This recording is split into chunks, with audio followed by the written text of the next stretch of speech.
Assalamualaikum saudaraku semua yang selalu dirahmati oleh Allah Subhanahu wa Ta'ala.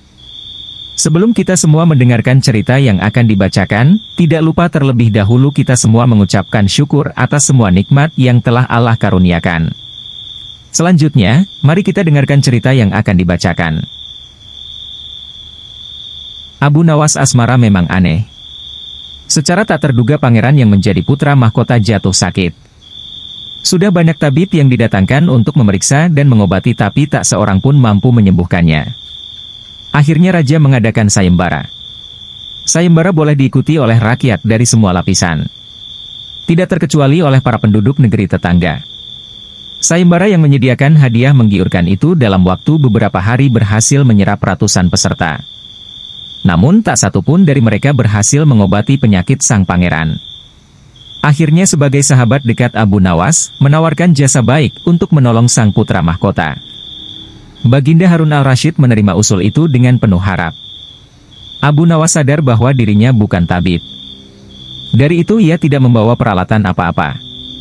Para tabib yang ada di istana tercengang melihat Abu Nawas yang datang tanpa peralatan yang mungkin diperlukan.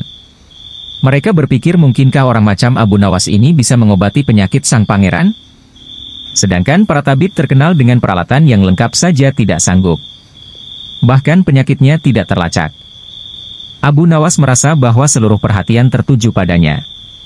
Namun Abu Nawas tidak begitu memperdulikannya. Abu Nawas dipersilahkan memasuki kamar pangeran yang sedang terbaring.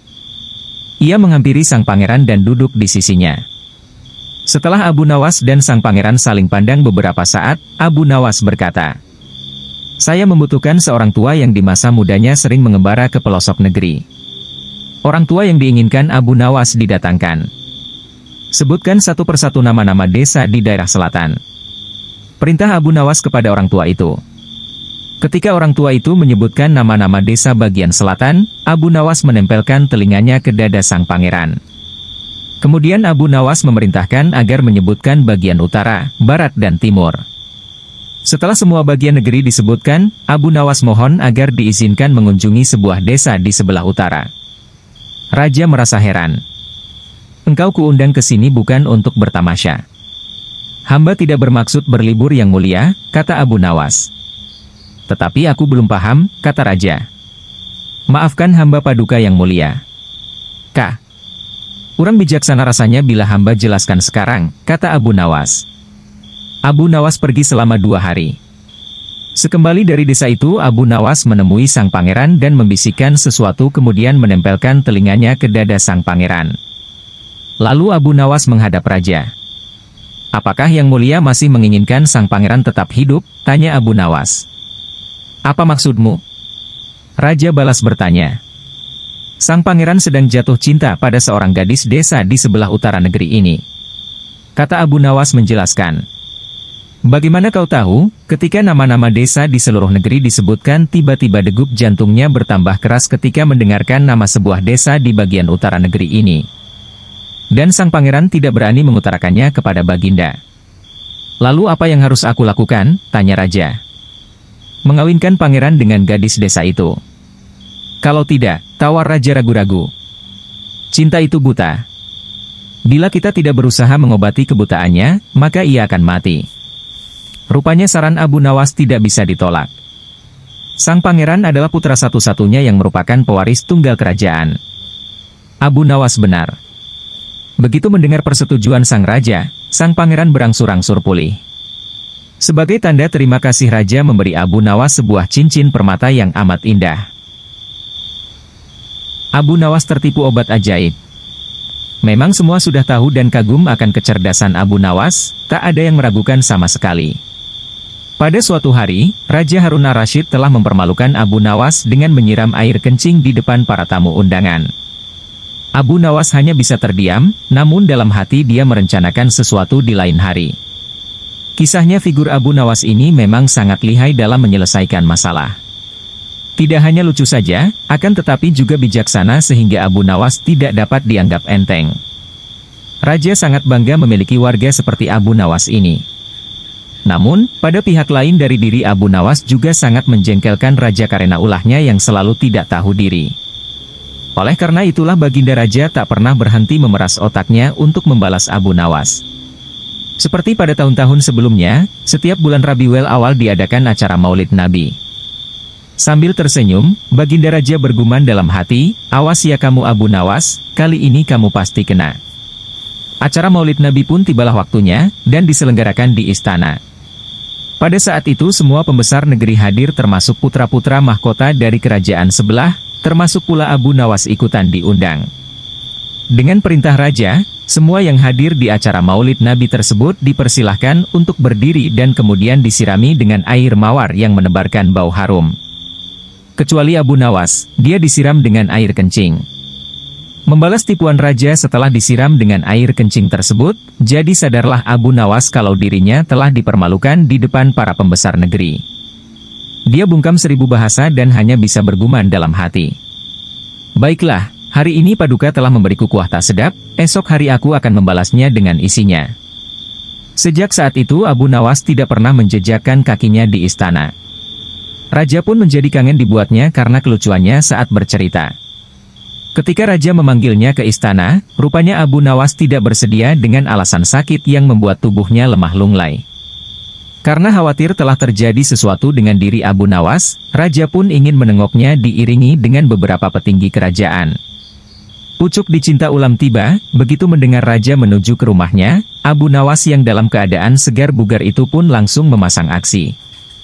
Matanya terpejam, badan tergeletak lemah lunglai. Namun, sebelum dia beraksi demikian, dia telah terlebih dahulu menyuruh istrinya menyiapkan obat ajaib yang berbentuk bulatan kecil. Dan di antara bulatan obat ajaib itu terdapat 2 butir yang dibubuhi tinja di dalamnya.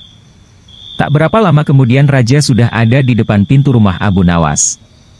"Wahai Abu Nawas, apa yang kamu telan itu?" tanya raja. "Inilah yang disebut obat ajaib, resepnya hamba peroleh lewat mimpi tadi malam. Jika saya menelan 2 butir niscaya akan sembuh," jawab Abu Nawas yang terlentang dan segera bangun setelah menelan pil yang kedua. "Kalau begitu, aku juga mau minum obat ajaib itu," kata raja. "Baiklah tuanku." Paduka berbaringlah dan pejamkan mata seperti hamba sekarang ini, tidak boleh duduk, apalagi berdiri, kata Abu Nawas. Maharaja pun menuruti perintah Abu Nawas. Obat ajaib begitu mata raja terpejam, Abu Nawas cepat-cepat memasukkan butiran obat ajaib yang telah dibubuhi tinja itu ke mulut raja. Tiba-tiba saja Baginda Raja bangkit sambil membelalakan matanya. "Hai Abu Nawas, engkau memberiku makan tinja ya," kata raja. Maka Abu Nawas pun segera bersimpuh sambil memberi hormat kepada rajanya. "Wahai Khalifah, dulu Baginda memberi hamba kuahnya, sekarang hamba memberi isinya. Jikalau Baginda tidak memberi hamba uang 100 dinar, kejadian itu akan hamba ceritakan kepada halayak ramai," kata Abu Nawas. "Diamlah hai Abu Nawas, jangan ngomong kepada siapa-siapa, nanti aku akan memberimu uang 100 dinar, kata raja. Setelah itu, raja dan semua pengikutnya kembali ke istana. Mereka menyiapkan pundi-pundi yang berisi uang 100 dinar. Nah, untuk kesekian kalinya Abu Nawas berhasil memperdaya rajanya, berhasil mengalahkan rajanya. Abu Nawas mendemo sang hakim atau kadi. Pada suatu sore, ketika Abu Nawas sedang mengajar murid-muridnya, ada 2 orang tamu datang ke rumahnya. Yang seorang adalah wanita tua penjual kahwa, sedang satunya lagi adalah seorang pemuda berkebangsaan Mesir. Wanita tua itu berkata beberapa patah kata kemudian diteruskan dengan si pemuda Mesir. Setelah mendengar pengaduan mereka, Abu Nawas menyuruh murid-muridnya menutup kitab mereka. "Sekarang pulanglah kalian. Ajak teman-teman kalian datang kepadaku pada malam hari ini sambil membawa cangkul, penggali, kapak dan martil serta batu." Murid-murid Abu Nawas merasa heran, namun mereka begitu patuh kepada Abu Nawas. Dan mereka merasa yakin gurunya selalu berada membuat kejutan dan berada di pihak yang benar. Pada malam harinya mereka datang ke rumah Abu Nawas dengan membawa peralatan yang diminta oleh Abu Nawas. Berkata Abu Nawas, "Hai kalian semua. Pergilah malam hari ini untuk merusak rumah Tuan Kadi yang baru jadi." "Hah, merusak rumah Tuan Kadi?" gumam semua muridnya keheranan. "Apa, kalian jangan ragu. Laksanakan saja perintah gurumu ini," kata Abu Nawas menghapus keraguan murid-muridnya. "Barang siapa yang mencegahmu, jangan kau perdulikan, terus pecahkan saja rumah Tuan Kadi yang baru." Siapa yang bertanya, katakan saja aku yang menyuruh merusak. Barang siapa yang hendak melempar kalian, maka pukullah mereka dan lemparilah dengan batu. Habis berkata demikian, murid-murid Abu Nawas bergerak ke arah rumah Tuan Kadi. Laksana demonstran mereka berteriak-teriak menghancurkan rumah Tuan Kadi. Orang-orang kampung merasa heran melihat kelakukan mereka. Lebih-lebih ketika tanpa basa-basi lagi mereka langsung merusak rumah tua Kadi. Orang-orang kampung itu berusaha mencegah perbuatan mereka, namun karena jumlah murid-murid Abu Nawas terlalu banyak maka orang-orang kampung tak berani mencegah. Melihat banyak orang merusak rumahnya, Tuan Kadi segera keluar dan bertanya, siapa yang menyuruh kalian merusak rumahku? Murid-murid itu menjawab, guru kami Tuan Abu Nawas yang menyuruh kami. Habis menjawab begitu mereka bukannya berhenti malah terus menghancurkan rumah Tuan Kadi hingga rumah itu roboh dan rata dengan tanah. Tuan Kadi hanya bisa marah-marah karena tidak orang yang berani membelanya. Dasar Abu Nawas provokator, orang gila. Besok pagi aku akan melaporkannya kepada Baginda. Benar, esok harinya Tuan Kadi mengadukan kejadian semalam sehingga Abu Nawas dipanggil menghadap Baginda. Setelah Abu Nawas menghadap Baginda, ia ditanya, "Hai Abu Nawas, apa sebabnya kau merusak rumah Kadi itu?" Abu Nawas menjawab, "Wahai tuanku, sebabnya ialah pada suatu malam hamba bermimpi, bahwasanya Tuan Kadi menyuruh hamba merusak rumahnya. Sebab rumah itu tidak cocok baginya, ia menginginkan rumah yang lebih bagus lagi. Ya, karena mimpi itu maka hamba merusak rumah Tuan Kadi." Baginda berkata, "Hai Abu Nawas, bolehkah hanya karena mimpi sebuah perintah dilakukan? Hukum dari negeri mana yang kau pakai itu?" Dengan tenang Abu Nawas menjawab, "Hamba juga memakai hukum Tuan Kadi yang baru ini tuanku." Mendengar perkataan Abu Nawas seketika wajah Tuan Kadi menjadi pucat. Latar diam 1000 bahasa. "Hai Kadi, benarkah kau mempunyai hukum seperti itu?" tanya Baginda.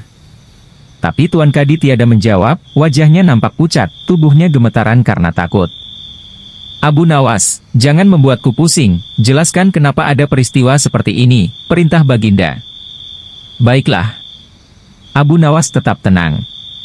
"Baginda, beberapa hari yang lalu ada seorang pemuda Mesir datang ke negeri Baghdad ini untuk berdagang sambil membawa harta yang banyak sekali.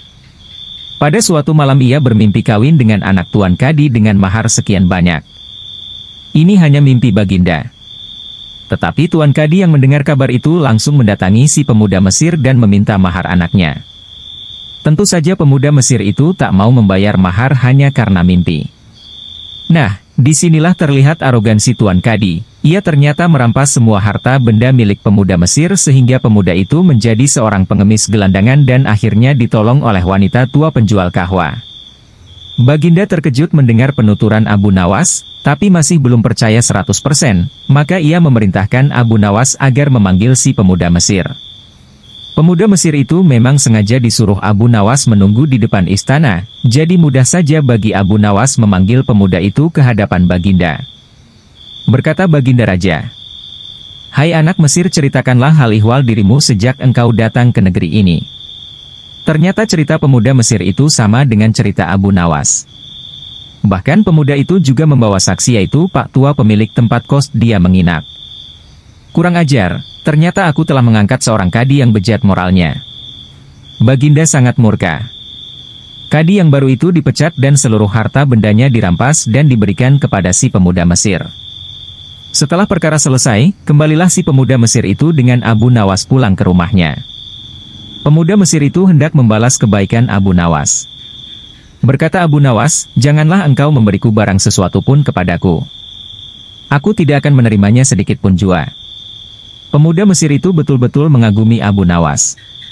Ketika ia kembali ke negeri Mesir, ia menceritakan tentang kehebatan Abu Nawas itu kepada penduduk Mesir sehingga nama Abu Nawas menjadi sangat terkenal. Abu Nawas membalas tipuan raja.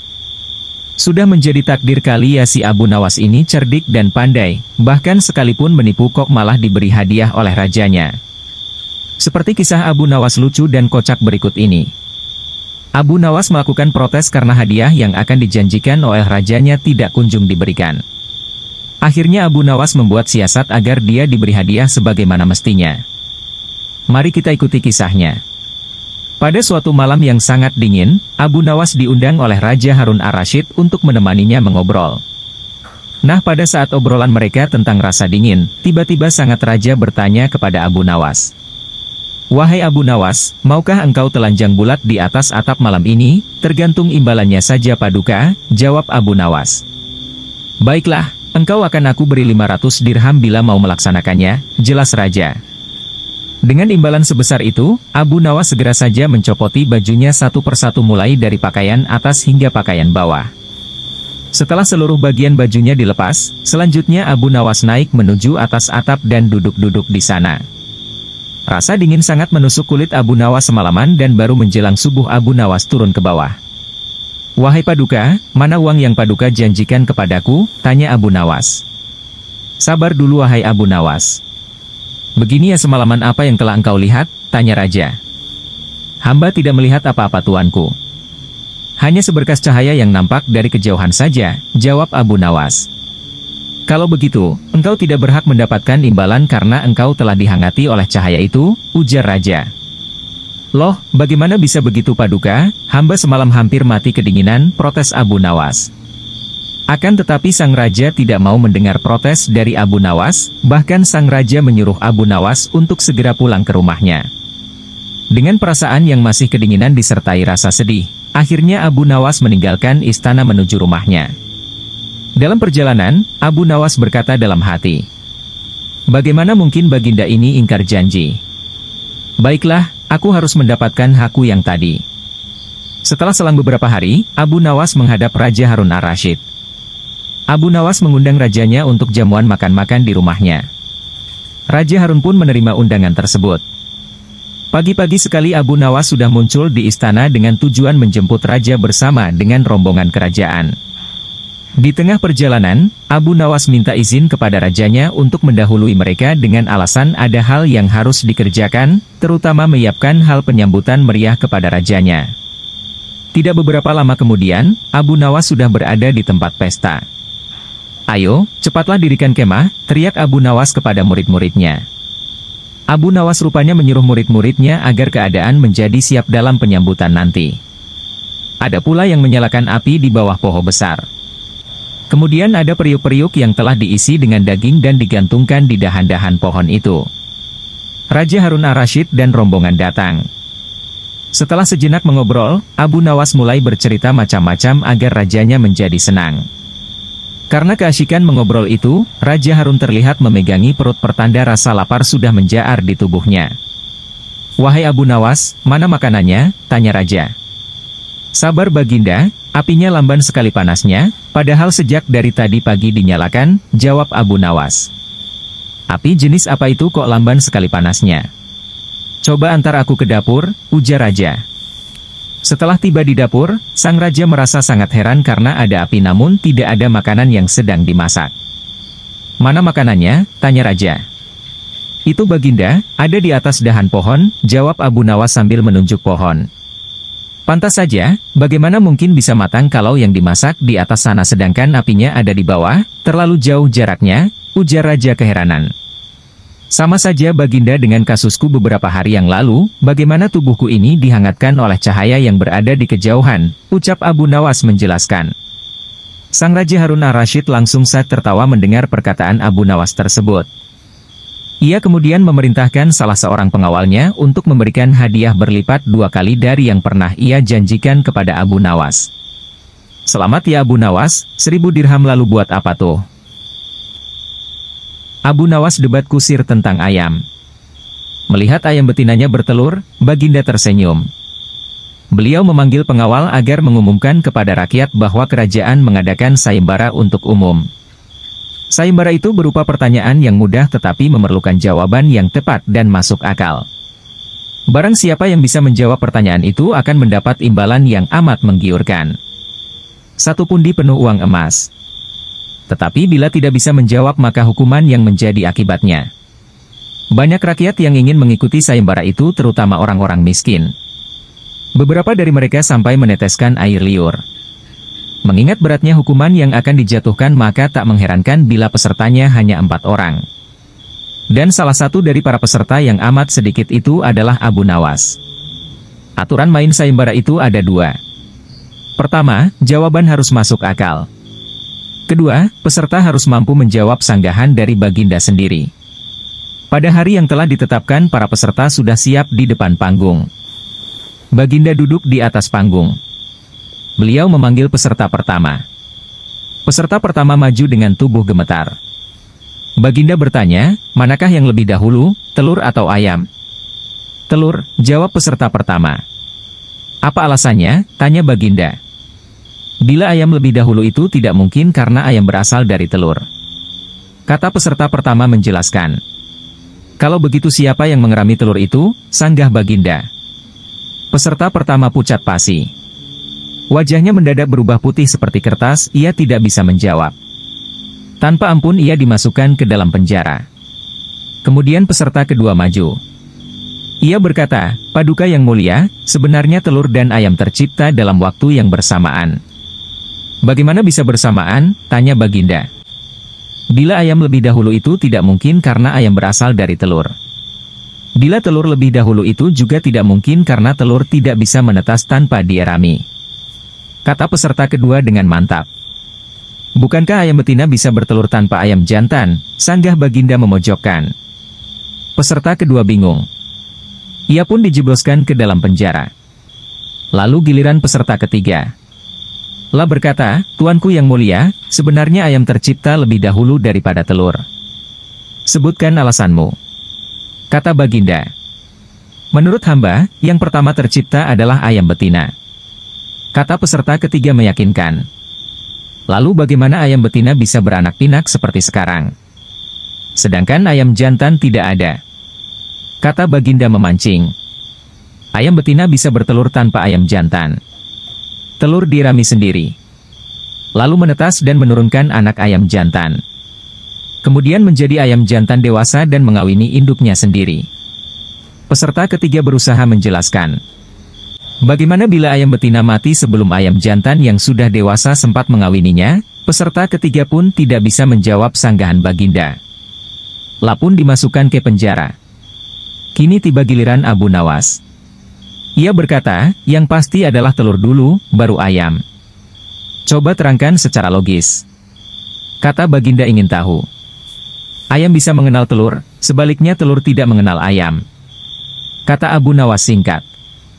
Agak lama Baginda Raja merenung. Kali ini Baginda tidak nyanggah alasan Abu Nawas. Abu Nawas membalas kekejaman sang raja. Abu Nawas hanya tertunduk sedih mendengarkan penuturan istrinya. Tadi pagi beberapa pekerja kerajaan atas Titan langsung Baginda Raja membongkar rumah dan terus menggali tanpa bisa dicegah. Kata mereka tadi malam Baginda bermimpi bahwa di bawah rumah Abu Nawas terpendam emas dan permata yang tak ternilai harganya. Tetapi setelah mereka terus menggali ternyata emas dan permata itu tidak ditemukan. Dan Baginda juga tidak meminta maaf kepada Abu Nawas. Apabila mengganti kerugian. Inilah yang membuat Abu Nawas memendam dendam. Lama Abu Nawas memeras otak, namun belum juga ia menemukan muslihat untuk membalas Baginda. Makanan yang dihidangkan oleh istrinya tidak dimakan karena nafsu makannya lenyap. Malam pun tiba, namun Abu Nawas tetap tidak beranjak. Keesokan hari Abu Nawas melihat lalat-lalat mulai menyerbu makanan Abu Nawas yang sudah basi. Ia tiba-tiba tertawa riang. Tolong ambilkan kain penutup untuk makananku dan sebatang besi, Abu Nawas berkata kepada istrinya. Untuk apa? Tanya istrinya heran. Membalas Baginda Raja. Kata Abu Nawas singkat. Dengan muka berseri-seri Abu Nawas berangkat menuju istana. Setiba di istana Abu Nawas membungkuk hormat dan berkata. Ampun tuanku, hamba menghadap tuanku Baginda hanya untuk mengadukan perlakuan tamu-tamu yang tidak diundang. Mereka memasuki rumah hamba tanpa izin dari hamba dan berani memakan makanan hamba. Siapakah tamu-tamu yang tidak diundang itu wahai Abu Nawas? Sergap Baginda kasar. Lalat-lalat ini tuanku. Kata Abu Nawas sambil membuka penutup piringnya. Kepada siapa lagi kalau bukan kepada Baginda junjungan hamba mengadukan perlakuan yang tidak adil ini. Lalu keadilan yang bagaimana yang engkau inginkan dariku? Tanya Raja. Hamba hanya menginginkan izin tertulis dari Baginda sendiri agar hamba bisa dengan leluasa menghukum lalat-lalat itu.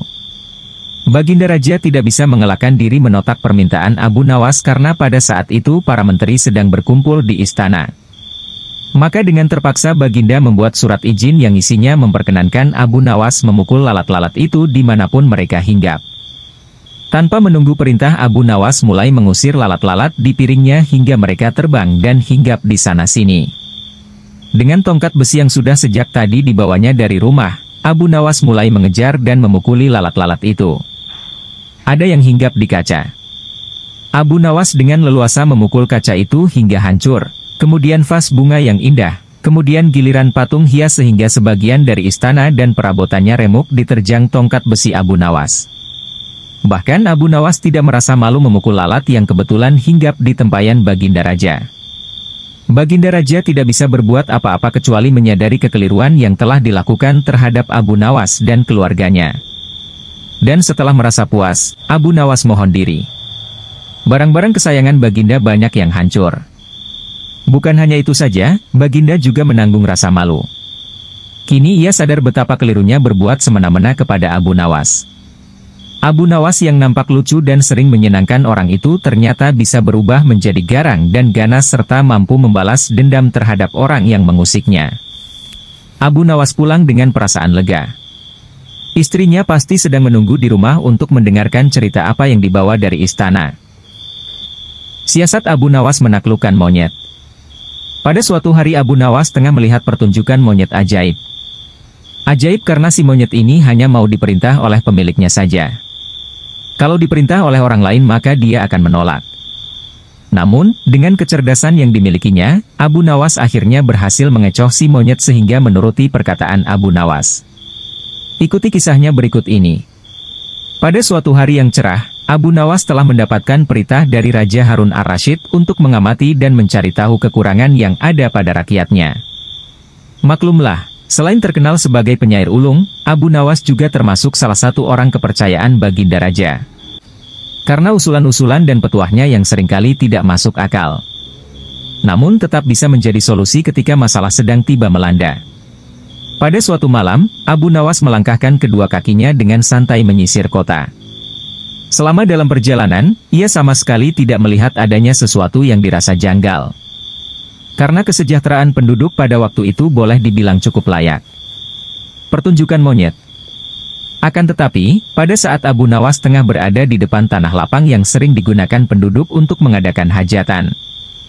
Tiba-tiba langkah kakinya terhenti dengan adanya kerumunan massa yang begitu banyak. Abu Nawas pun bertanya kepada temannya yang bernama Husin yang secara kebetulan baru melihat pertunjukan di sana. Ada pertunjukan apa di sana? Tanya Abu Nawas. Pertunjukan keliling yang melibatkan monyet ajaib, jawab Husin. Apa maksudmu dengan monyet ajaib? Tanya Abu Nawas. Monyet tersebut bisa mengerti bahasa manusia dan yang lebih menakjubkan lagi, monyet itu hanya mau tunduk kepada pemiliknya saja, jelas Husin. Ancaman Abu Nawas kepada monyet. Jawaban Husin itu telah membuat Abu Nawas semakin tertarik dan penasaran.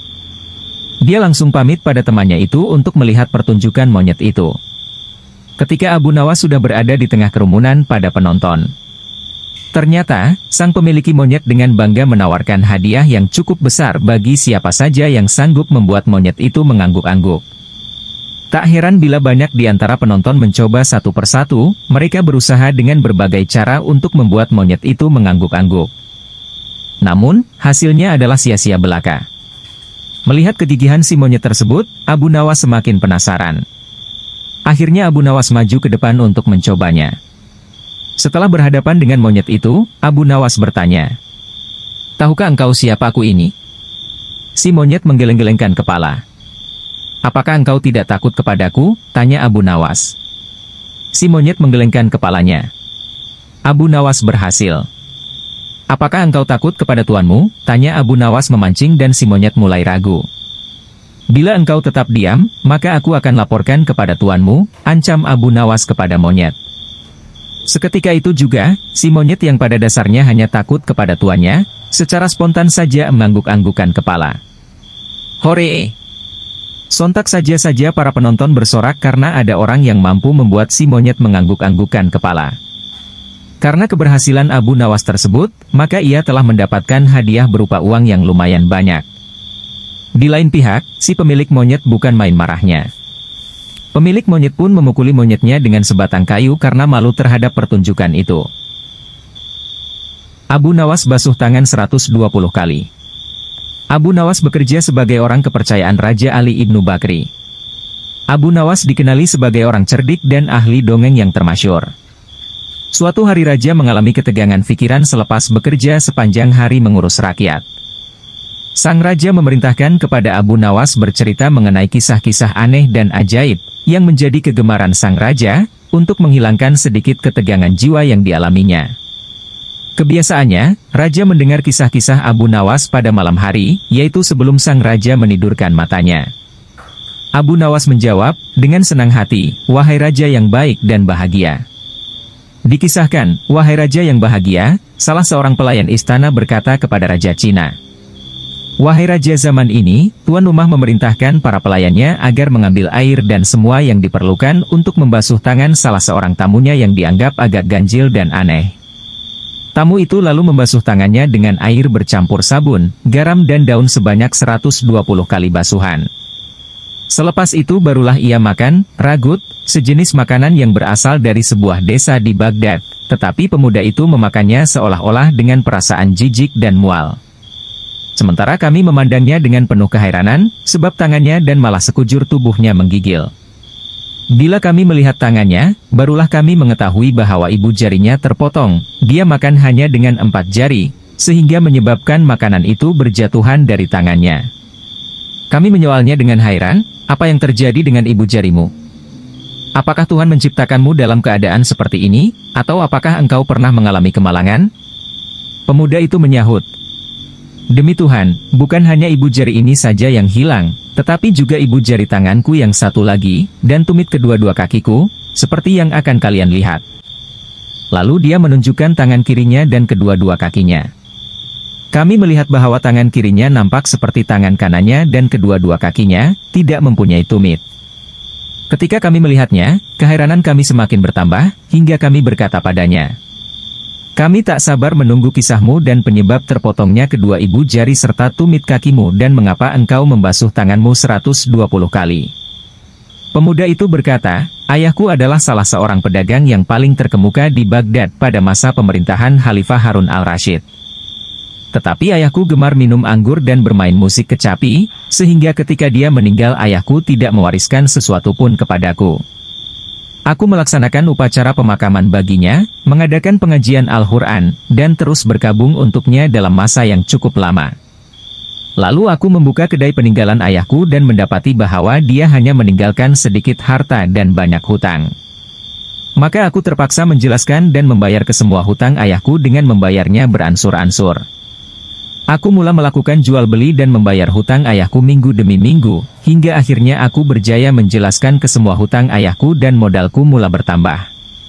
Suatu hari, ketika aku sedang duduk di kedaiku, datanglah ke pasar seorang gadis muda yang cantik, yang kecantikannya belum pernah kulihat tandingannya, berpakaian mewah dan dihiasi permata. Dia menaiki seekor keledai betina, dengan seorang hamba sahaya berkulit hitam berjalan di hadapannya dan seorang lagi di belakangnya. Gadis itu turun dari keledainya dan terus memasuki pasar. Baru saja dia melangkahkan kakinya ke pasar, seorang pengawal datang mengikutinya dan berkata, "Tuan Putri, masuklah, tapi jangan sampai ada orang yang mengenalimu, sebab kita akan menghadapi kesukaran." Lalu pengawal itu berdiri berjalan di hadapan sang gadis, sambil melihat-lihat kedai. Tetapi karena mendapati tidak ada kedai yang buka kecuali kedaiku, gadis itu mendatangi kedaiku. Gadis itu menegurku, lalu duduk. Tiba-tiba fajar pun menyingsing. Abu Nawas terdiam, lalu sang raja berkata, "Ceritamu benar-benar aneh dan indah." Abu Nawas menjawab, "Esok malam ceritanya lagi menarik dan lagi indah." Belajar dari buah kisah Abu Nawas kali ini tentang renungan. Ya, renungan tentang seputar buah yang bernama buah arbei melawan buah labu. Abu Nawas dikenal memiliki pemikiran cerdas dan hampir bisa dipastikan dirinya memiliki solusi atas sebuah masalah yang tengah dihadapi. Selain itu, Abu Nawas juga dikenal sebagai saudagar buah-buahan yang dipanen dari kebun miliknya sendiri yang lumayan luas.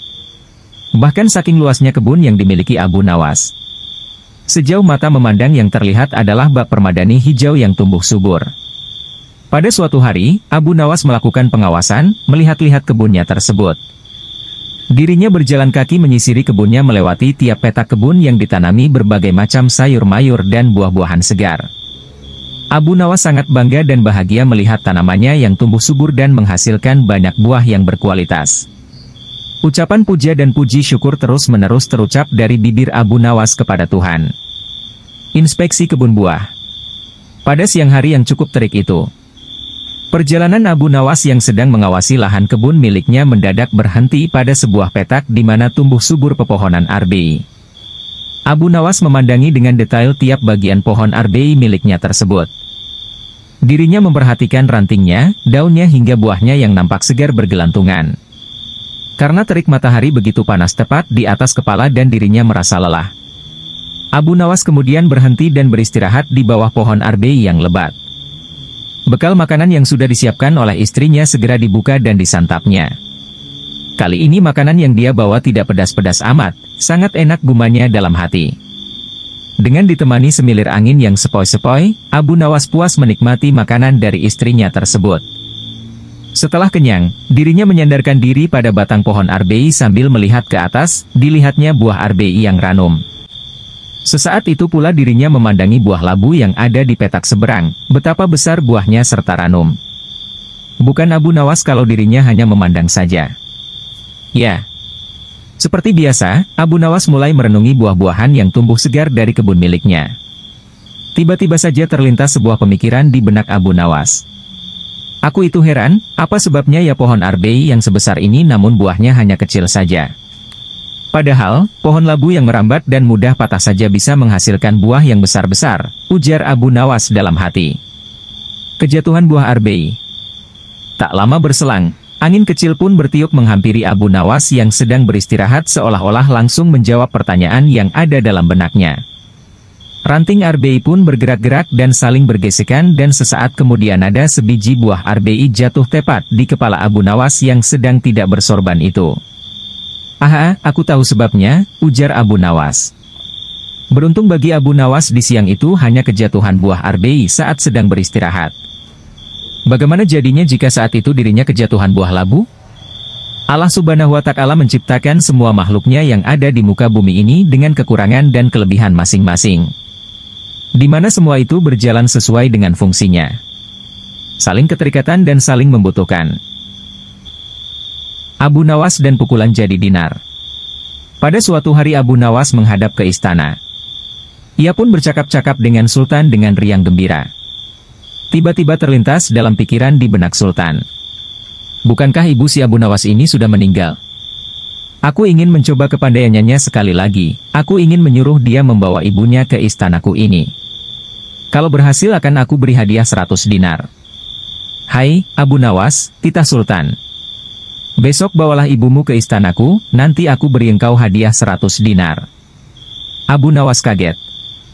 Bukankah beliau sudah tahu kalau ibuku sudah meninggal, tapi mengapa beliau memerintahkan itu, pikirnya. Namun dasar Abu Nawas, ia menyanggupi perintah itu. Baiklah, tuanku, esok pagi hamba akan bawa ibu hamba menghadap kemari, jawabnya mantap. Setelah itu ia pun mohon diri.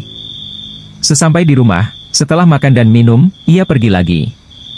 Dijelajahinya sudut-sudut negeri itu, menyusuri jalan, lorong dan kampung, untuk mencari seorang perempuan tua yang akan dijadikan sebagai ibu angkat. Rupanya tidak mudah menemukan sesosok perempuan tua. Setelah memeras tenaga mengayun langkah ke sana kemari hingga jontor, barulah ia menemukan yang dicari. Perempuan itu adalah seorang pedagang kue apem di pinggir jalan yang sedang memasak kue-kue dagangannya. Dihampirinya perempuan tua itu. Hai, ibu, bersediakah engkau kujadikan ibu angkat, kata Abu Nawas. Kenapa engkau berkata demikian, tanya si ibu tua itu. Apa alasannya? Maka diceritakanlah perihal dirinya yang mendapat perintah dari Sultan agar membawa ibunya ke istana. Padahal ibunya sudah meninggal. Juga dijanjikan akan membagi 2 hadiah dari Sultan yang akan diterimanya. Uang itu dapat ibu simpan untuk bekal meninggal bila sewaktu-waktu dipanggil Tuhan, kata Abu Nawas. Baiklah, kata si ibu tua itu, aku sanggup memenuhi permintaanmu itu.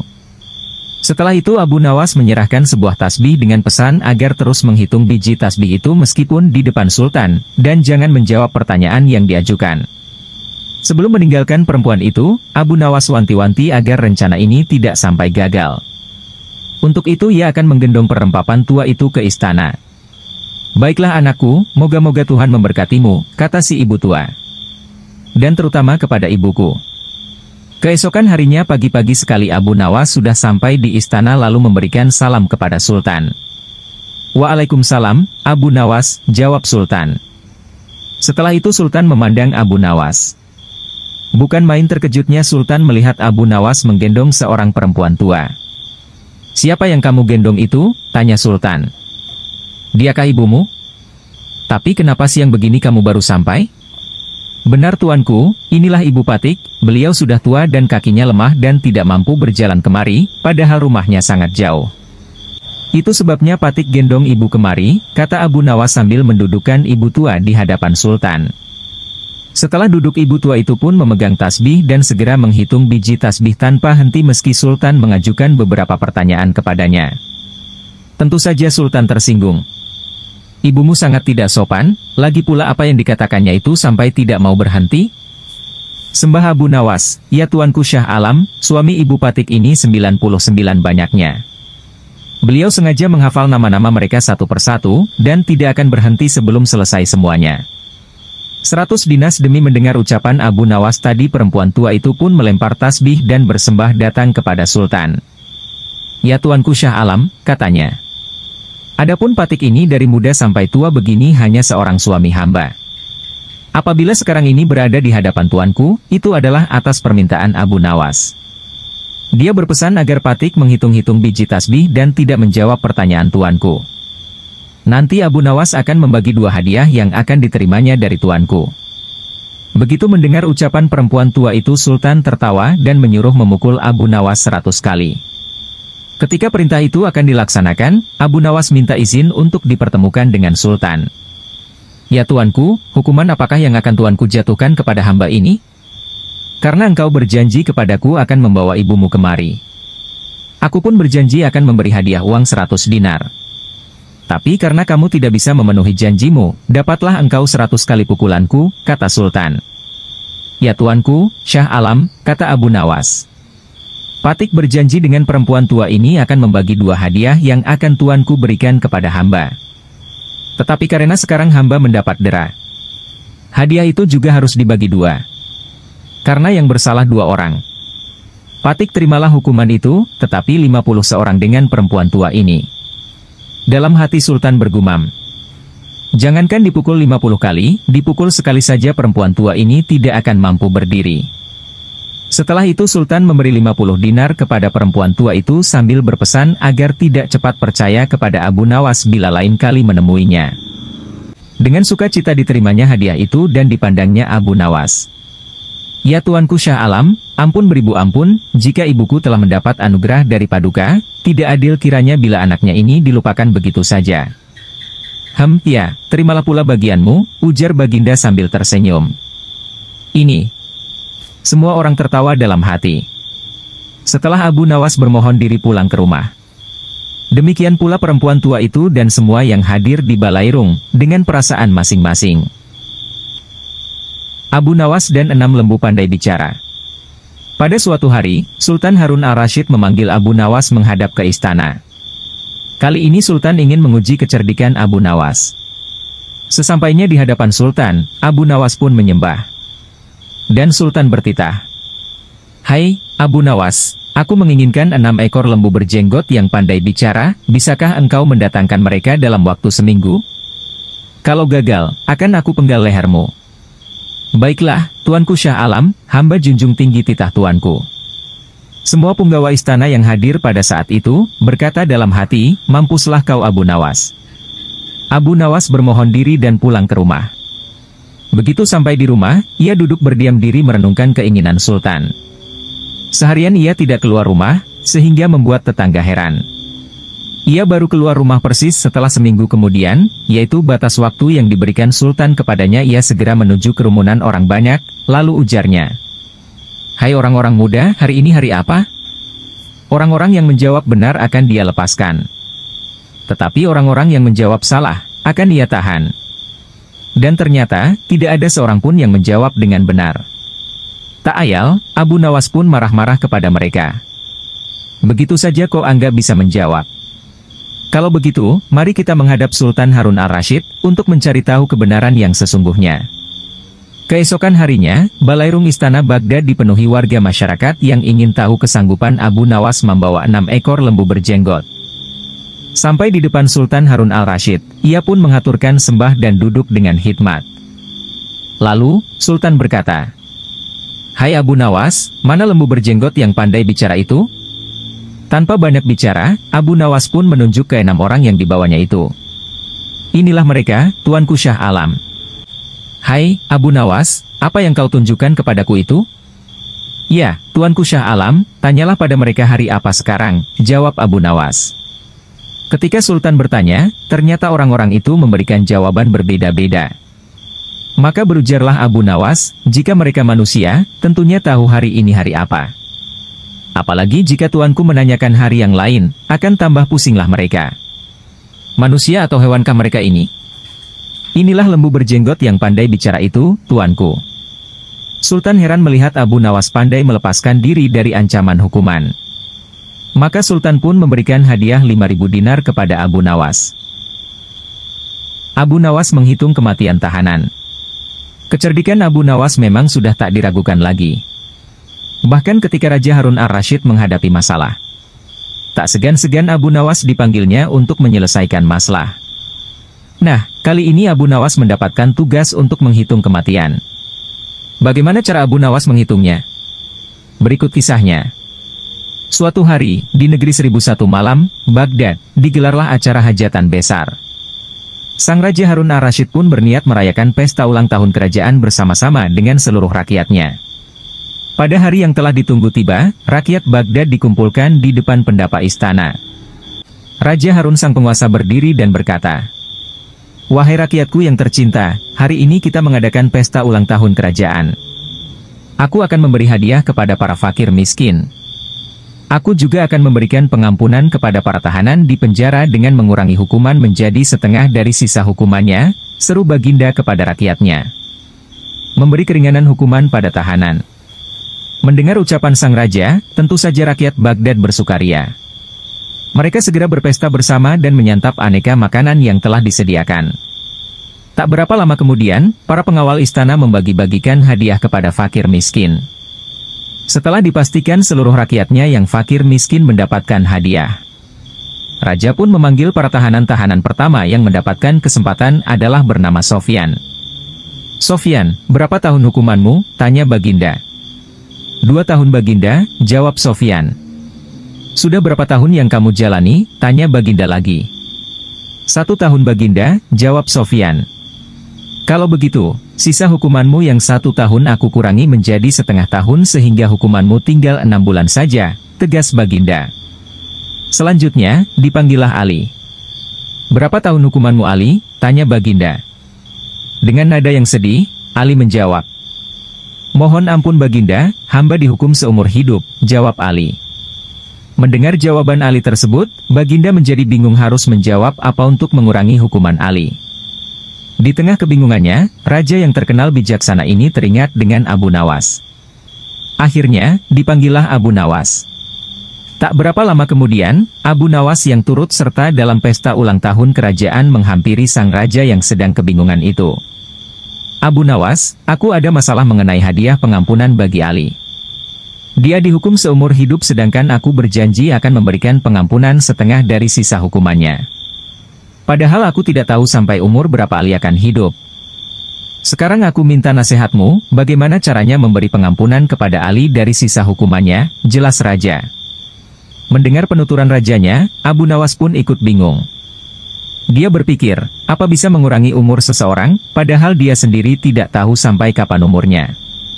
"Hamba minta waktu Baginda," ujar Abu Nawas. Abu Nawas mendapat sekantung keping emas. Mendengar permintaan Abu Nawas, raja pun akhirnya memberikan kesempatan kepada Abu Nawas untuk berpikir. Raja hanya memberi waktu sehari semalam saja, tidak boleh lebih. Jadi, besok pagi Abu Nawas harus memberikan jawabannya. Sesampainya di rumah, Abu Nawas pun berpikir keras untuk menemukan pemecahan masalah tersebut. Dia tidak bisa tidur karena selalu kepikiran akan hal itu. Namun, selang beberapa waktu, tampaklah senyuman di bibir Abu Nawas, pertanda solusi telah ditemukan. Abu Nawas pun malam itu segera masuk ke kamar untuk tidur dengan nyenyak. Pada pagi-pagi sekali, Abu Nawas telah bangun.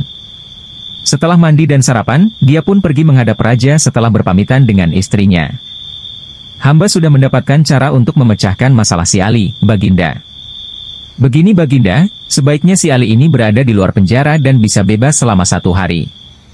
Lalu pada esoknya, dia dimasukkan lagi ke dalam penjara selama 1 hari pula. Lusa juga demikian, sehari bebas, sehari di penjara, begitu berlangsung terus selama umur si Ali itu, jelas Abu Nawas. Baginda Raja tersenyum. Engkau memang pandai Abu Nawas.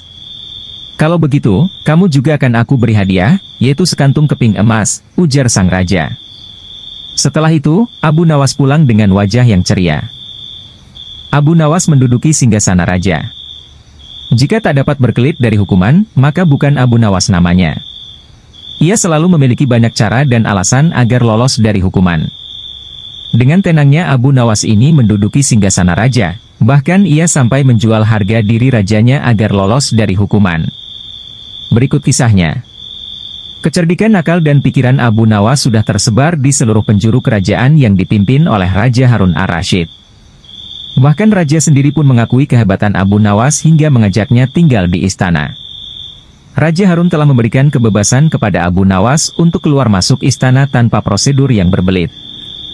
Dengan hadirnya Abu Nawas di istana, maka raja dapat setiap saat meminta pertimbangan. Pendapat kepada Abu Nawas dalam setiap keputusannya, sebagai penasehat kerajaan. Namun, tampaknya kali ini Abu Nawas mulai bosan tinggal di istana, ia tidak terbiasa dengan hidup berfoya-foya. Meskipun semua yang diinginkan selalu tersedia. Namun Abu Nawas memilih ingin tinggal di luar istana. Ia rindu sekali untuk menggarap sawah dan merawat hewan ternaknya. Dari sinilah kemudian muncul dalam pikiran Abu Nawas untuk keluar dari istana. Diputarlah otaknya untuk mencari alasan agar ia bisa keluar. Menduduki singgasana raja. Setelah semalaman dipikirkan, Abu Nawas menemukan cara jitu untuk keluar dari lingkungan istana. Pada keesokan harinya, ia sengaja bangun pagi-pagi sekali kemudian pergi ke ruang utama istana. Saat itu suasana masih sepi. Hanya terdapat beberapa pengawal. Raja Harun sendiri masih terbaring di tempat tidurnya. Pada saat Abu Nawas itulah Abu Nawas mendekati singgasana raja dan mendudukinya. Tak hanya itu saja, Abu Nawas juga mengangkat kaki dan menyilangkan salah satu kakinya seolah-olah dialah rajanya. Melihat kejadian itu, beberapa pengawal kerajaan terpaksa mengangkap Abu Nawas. Mereka menilai bahwa siapapun tidak berhak duduk di singgasana raja kecuali Raja Harun sendiri. Barang siapa yang menempati tahta raja, termasuk dalam kejahatan yang besar dan hukuman mati yang diberikan. Para pengawal menangkap Abu Nawas kemudian menyeretnya turun dari tahta dan memukulinya. Mendengar teriakan Abu Nawas yang kesakitan, raja menjadi terbangun dan menghampirinya. "Wahai pengawal, apa yang kalian lakukan?" tanya raja. "Ampun Baginda, Abu Nawas telah lancang duduk di singgasana paduka. Kami terpaksa menyeret dan memukulinya," jawab salah seorang pengawal. Sesaat setelah itu, Abu Nawas tiba-tiba saja menangis. Tangisannya sengaja ia buat kencang sekali sehingga banyak menyita perhatian penduduk istana lainnya. "Benarkah yang dikatakan pengawal itu wahai Abu Nawas?" kata Raja Harun. "Benar Paduka," jawab Abu Nawas. Tujuan keluar istana tercapai. Raja sangat terkejut dengan penuturan Abu Nawas itu. Jika sesuai peraturan yang ada, Abu Nawas akan dikenai hukuman mati. Namun, Raja Harun tak sampai hati melaksanakannya mengingat begitu banyak jasa yang diberikan Abu Nawas kepada kerajaan. "Sudahlah, tak usah menangis. Jangan khawatir, aku tidak akan menghukummu. Cepat hapus air matamu," ucap sangat raja. "Wahai Baginda, bukan pukulan mereka yang membuatku menangis. Aku menangis karena kasihan terhadap Paduka," kata Abu Nawas yang membuat raja tercengang oleh ucapan itu. "Engkau mengasihaniku?" tanya Raja Harun. "Mengapa engkau harus menagisiku?" kata raja lagi. Harga diri raja tercoreng. Abu Nawas menjawab, "Wahai raja, aku cuma duduk di tahtamu sekali. Tapi mereka telah memukuliku dengan begitu keras. Apalagi Paduka telah menduduki tahta selama 20 tahun. Pukulan seperti apa yang akan Paduka terima?" "Aku menangis karena memikirkan nasib Paduka yang malang," jawab Abu Nawas. Jawaban itu membuat raja tak bisa berbuat apa-apa. Ia tak menyangka Abu Nawas menjual harga dirinya di depan banyak pengawal.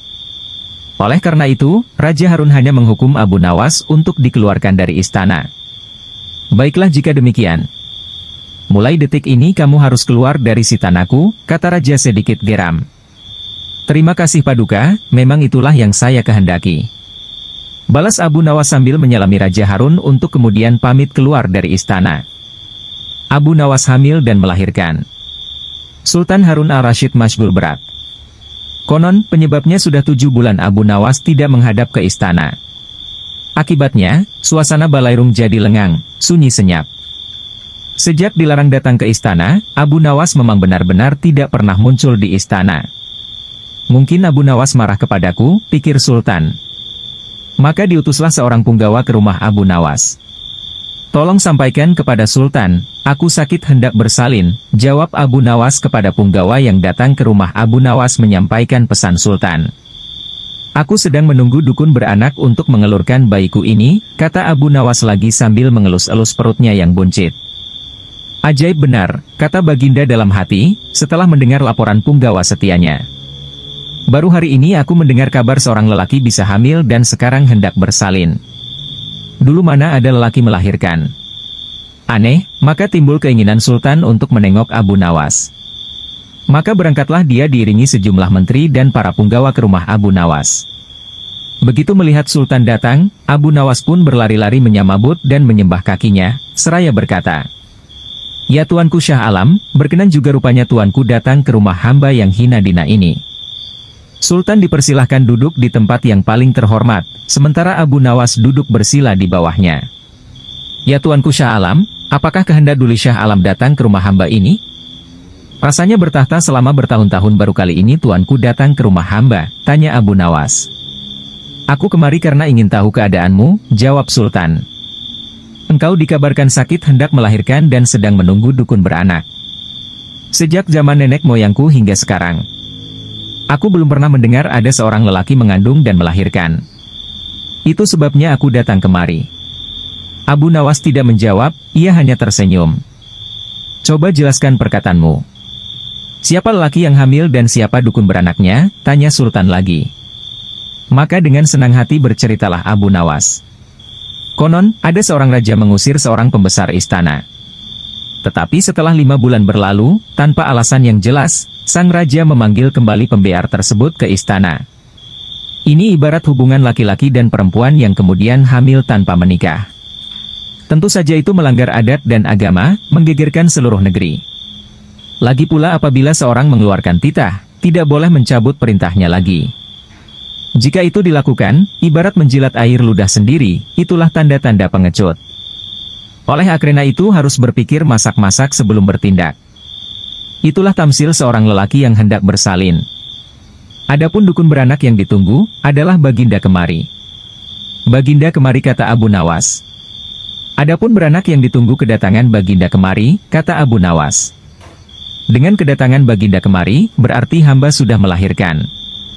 Yang dimaksud dengan bersalin adalah hilangnya rasa sakit atau takut hamba kepada Baginda. "Bukan begitu," kata Sultan. "Ketika aku melarang kamu datang lagi ke istana, itu tidak sungguh-sungguh, melainkan hanya bergurau. Besok datanglah engkau ke istana, aku ingin bicara denganmu. Memang di sana banyak menteri, tetapi tidak seperti kamu. Lagi pula selama engkau tidak hadir di istana, selama itu pula hilanglah cahaya balairungku. Segala titah Baginda, patik junjung tinggi Tuanku." Sembah Abu Nawas dengan takzim. Tetapi Sultan cuma geleng-geleng kepala. Dan tidak seberapa lama kemudian Sultan pun kembali ke istana dengan perasaan heran bercampur geli. Abu Nawas menampar pipi raja. Abu Nawas dengan sifat berani menegur sang raja agar mengetahui kondisi rakyat yang dipimpinnya. Ia sengaja telah membiarkan pipi sang raja ditampar oleh orang Yahudi. Tapi anehnya, Raja tak membalas kelakuan Abu Nawas itu, malah berterima kasih karenanya. Berikut kisahnya. Pada suatu hari, Abu Nawas singgah di rumah kenalannya, seorang Yahudi. Di sana tengah berlangsung permainan musik yang meriah. Banyak orang yang menonton sehingga suasana begitu meriah. Semua tamu yang hadir terlibat dalam permainan musik indah itu, termasuk Abu Nawas yang baru saja masuk. Ada yang bermain kecapi, ada yang menari-nari dan sebagainya, semuanya bersuka cita. Ketika para tamu sudah kehausan, tuan rumah menyuguhkan kopi kepada para hadirin. Masing-masing mendapat secangkir kopi, termasuk Abu Nawas. Ketika Abu Nawas hendak meminum kopi itu, ia ditampar oleh si Yahudi. Namun karena sudah terlanjur larut dalam kegembiraan, hal itu tidak ia hiraukan dan diangkatnya lagi cangkirnya, tapi lagi-lagi ditampar. Ternyata tamparan yang diterima Abu Nawas pada malam itu cukup banyak sampai acara selesai sekitar pukul 2 dini hari. Pesta musik dengan suguhan secangkir kopi. Di tengah jalan, baru terpikir oleh Abu Nawas. Jahat benar perangai Yahudi itu, main tampar saja. Kelakuan seperti itu tidak boleh dibiarkan berlangsung di Baghdad. Tapi, apa dayaku hendak melarangnya, pikirnya dalam hati. Aha! Aku ada akal, guman Abu Nawas selanjutnya. Keesokan harinya, Abu Nawas menghadap Raja Harun ar-Rasyid di istana. Tuanku, ternyata di negeri ini ada suatu permainan yang belum pernah hamba kenal, sangat aneh, lapor Abu Nawas. Di mana tempatnya? Tanya Baginda. Di tepi hutan sana Baginda, kata Abu Nawas. Mari kita lihat, ajak Baginda. Nanti malam kita pergi berdua saja dan tuanku memakai pakaian santri, ucap Abu Nawas. Setelah sholat Isya, maka berangkatlah Baginda dan Abu Nawas ke rumah Yahudi itu. Ketika sampai di sana, kebetulan si Yahudi sedang asyik bermain musik dengan teman-temannya, maka Baginda pun dipersilahkan duduk. Ketika diminta untuk menari, Baginda menolak sehingga ia dipaksa dan ditampar pipinya kanan-kiri. Sampai di situ Baginda baru sadar bahwa ia telah dipermainkan oleh Abu Nawas. Tapi apa daya, ia tak mampu melawan orang sebanyak itu. Maka, menarilah Baginda sampai keringat membasahi seluruh tubuhnya yang gendut itu. Setelah itu barulah diedarkan kopi kepada semua tamu, dan melihat hal itu, Abu Nawas meminta izin untuk keluar ruangan dengan alasan akan pergi ke kamar mandi untuk kencing. Biar Baginda merasakan sendiri peristiwa itu, karena salahnya sendiri tidak pernah mengetahui keadaan rakyatnya dan hanya percaya kepada laporan para menteri. Pikir Abu Nawas dalam hati sembari meluncur pulang ke rumahnya. Raja ditampar pipinya kiri kanan. Tatkala hendak mengangkat cangkir kopi ke mulutnya, Baginda ditampar oleh si Yahudi itu. Ketika ia hendak mengangkat kopi cangkirnya lagi, ia pun terkena tamparan lagi, begitu seterusnya hingga Baginda belum pernah mencicipi barang sedikit saja kopi yang disuguhkan. Pada pagi harinya, setelah bangun tidur, Baginda Raja Harun ar-Rasyid memerintahkan seorang pelayan istana untuk memanggil Abu Nawas. Wahai Abu Nawas, baik sekali perbuatanmu tadi malam, engkau biarkan diriku dipermalukan seperti itu, kata Baginda. Mohon ampun wahai Baginda Raja, pada malam sebelumnya hamba telah mendapat perlakuan yang SMA seperti itu. Apabila hal itu hamba laporkan secara jujur, pasti Baginda tidak akan percaya. Dari itu, hamba bawa Baginda ke sana agar mengetahui dengan kepala sendiri perilaku rakyat yang tidak senonoh itu, jawab Abu Nawas membela diri. Baginda tidak dapat membantah ucapan Abu Nawas, lalu disuruhnya beberapa pengawal untuk memanggil si Yahudi itu. Wahai Yahudi, apa sebabnya engkau menampar aku tadi malam? Tanya Baginda marah. Wahai tuanku, sesungguhnya hamba tidak tahu jika malam itu adalah tuanku. Jika sekiranya hamba tahu, hamba tidak akan berbuat seperti itu, jawab si Yahudi membela diri. Apa daya, pembelaan Yahudi tidak disetujui oleh Baginda. Karena menampar orang termasuk perbuatan maksiat dan Baginda harus mengambil tindakan tegas karenanya. Sekarang terimalah pembalasanku, kata Baginda. Ampunilah hamba tuanku, ucap si Yahudi. Segera saja Baginda memerintahkan para prajurit untuk memasukkan si Yahudi ke dalam penjara. Sejak saat itu Raja Harun amat memperhatikan rakyatnya. Ia berterima kasih atas laporan yang diberikan oleh Abu Nawas tersebut.